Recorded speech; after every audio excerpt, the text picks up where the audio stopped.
এই জঙ্গলে আজ এমন কিছু হতে চলেছে যা দেখলে তোমারও শ্বাস বন্ধ হয়ে যাবে। একটা বিশাল অন্ধকার ভয়ঙ্কর জঙ্গল, চারদিকে শুধু গাছ আর অদ্ভুত শব্দ, আর সেই জঙ্গলের ভেতর ঘুরে বেড়াচ্ছে এক ক্ষুধার্ত শেয়াল।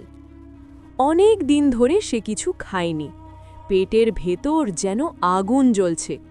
সে হাঁটতে হাঁটতে বলছে, আজ যদি আমি কিছু না পাই আমি বাঁচব না। ক্ষুধায় পাগল হয়ে সে ঢুকে পড়ল জঙ্গলের আরও গভীরে, আরও অন্ধকারে। হঠাৎ এক ভয়ঙ্কর শব্দ। সামনেই দাঁড়িয়ে আছে একটা বিশাল বাঘ, চোখ দুটো জ্বলছে আর সে তাকিয়ে আছে সরাসরি শেয়ালের দিকে। বাঘ মনে মনে হাসল, আজ তো আমার ভাগ্য খুলে গেছে, এত মোটা শেয়াল, একেই খেয়ে আজ পেট ভরাবো। শেয়াল যখন বাঘটাকে দেখল তার শরীর কাঁপতে শুরু করল, মনে হচ্ছে এই বুঝি শেষ, এটা তো আমাকে খেয়ে ফেলবে, এক্ষুনি পালাতে হবে, না হলে আমি শেষ। এই ভয়ে শেয়ালটা প্রাণপণে দৌড়াতে লাগল। দৌড়াতে দৌড়াতে সে একেবারে ক্লান্ত, শ্বাস নিতে পারছে না, তবুও থামলে মৃত্যু।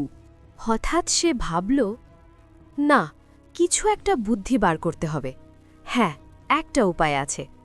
ঠিক তখনই তার চোখে পড়ল একটা বড় গাছ। এক মুহূর্ত দেরি না করে শেয়ালটা দৌড়ে গাছের ওপরে উঠে গেল। কিন্তু ওপরে উঠেই সে থমকে গেল, কারণ সেখানে এক বিশাল ভাল্লুক আরামে ঘুমাচ্ছে। শেয়াল উঠতেই ভাল্লুকটা হাই তুলে চোখ মেলে বলল, এই, তুমি আমার গাছে কি করছো? শিয়ালটা কাঁপতে কাঁপতে ভয় কাঁদো কাঁদো গলায় বলল, ভাল্লুক ভাই, ভাল্লুক ভাই, আমাকে বাঁচাও, আমার পিছনে একটা ভয়ঙ্কর বাঘ লেগেছে। আমি একটু সময়ের জন্য তোমার কাছে লুকিয়ে থাকতে চাই, প্লিজ আমাকে বসতে দাও। আমি কি একটু বসতে পারি? বাঘটা চলে গেলেই আমি চলে যাব, না হলে সে আমাকে খেয়ে ফেলবে, প্লিজ আমাকে বাঁচাও। ভাল্লুকটা একটু ভেবে বলল, ঠিক আছে, বসো। এই বলে ভাল্লুক আমার আরামে ঘুমিয়ে পড়ল, আর শেয়াল গাছের ডালে চুপচাপ বসে রইল। কিন্তু নিচে কি হচ্ছে জানো? বাঘটা এখনও যায়নি, সে নিচেই বসে, চোখ না পিটপিট করে শিয়ালের দিকেই তাকিয়ে আছে। শেয়ালের বুক ধড়ফড় করতে লাগল, সে কোথাও যেতে পারছে না, নড়লেই শেষ। মনে মনে ভাবছে, ওই বাঘটা আমাকে খেতেই বসে আছে, আমি এখন কি করব? সময় কেটে যাচ্ছে, ভয় বাড়ছে। আমি আর কতক্ষণ এখানে বসে থাকব? কিছু একটা করতে হবে, এক্ষুনি। হঠাৎ তার মাথায় এক ভয়ঙ্কর বুদ্ধি এলো। যদি ভাল্লুকটাকেই নিচে ফেলে দিই, তাহলে বাঘ ওকে নিয়ে ব্যস্ত হবে আর আমি পালিয়ে যাব। শেয়ালের চোখ চকচক করে উঠল। হ্যাঁ, এটাই পারফেক্ট প্ল্যান। এক মুহূর্ত দেরি না করে চালাক শেয়ালটা ঘুমিয়ে থাকা বেচারা ভাল্লুকটাকে ধাক্কা দিয়ে নিচে ফেলে দিল। ধপ! নিচে বসে থাকা বাঘ কিছুই বুঝে উঠতে পারল না, আর বিশাল ভাল্লুকটা সোজা গিয়ে পড়ল বাঘের পিঠের ওপর। বাঘটা ব্যথায় চিৎকার করে উঠল, আরে মরে গেলাম, কে আমার ওপর এই পাথর ছুঁড়ে মারল, আমার তো কোমর ভেঙে গেল। এরপর যা হলো সেটা কেউ কল্পনাও করতে পারেনি।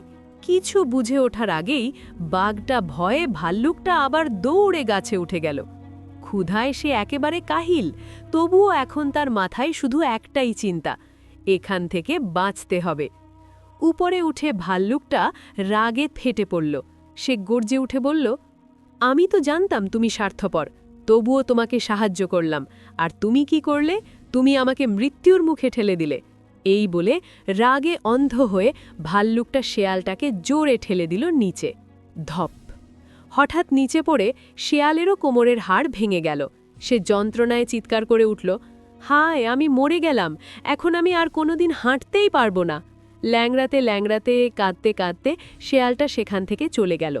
আর এই ঘটনাটা আমাদের একটা বড় শিক্ষা দেয়, স্বার্থপরদের সাথে কখনো বন্ধুত্ব করা উচিত নয়, কারণ যেমন কাজ তেমনই ফল একদিন ফিরে আসবেই। বন্ধুরা, ভিডিওটা যদি ভালো লাগে প্লিজ একটা লাইক আর সাবস্ক্রাইব করতে ভুলবেন না।